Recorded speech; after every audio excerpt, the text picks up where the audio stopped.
Yun po yung pinaka gusto kong tutukan dahil kahit na maghapon kami mag-workout, maghapon kami mag-jogging, kung walang proper nutrition, hindi tama yung pagkain, lamon pa rin ang lamon, wala tayong makikitang resulta.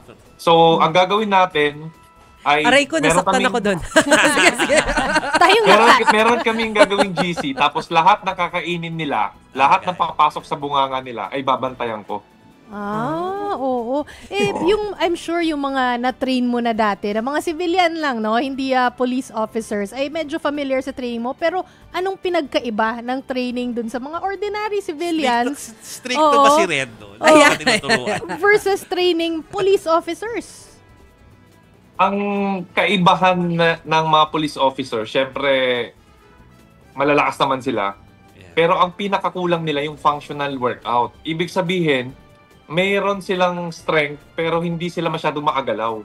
So ang challenge po dito is gawing balance yung coordination po ng kanilang galaw. Kasi minsan po meron silang exercise na pangmalakas lang pero hindi proper yung ginagawa po nila.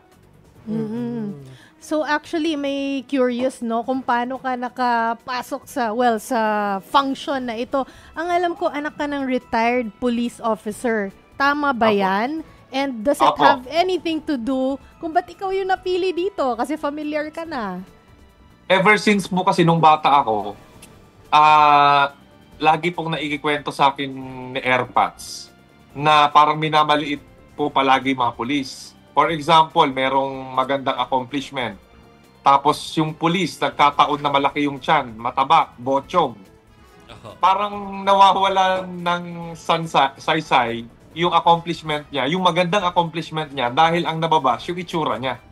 So, naririnig ko po yun palagi. So, parang sabi ko, ngayon, naging national coach na tayo ng PNP, isa yun sa gusto kong itulong na baguhin natin yung imahe ng kapulisan natin.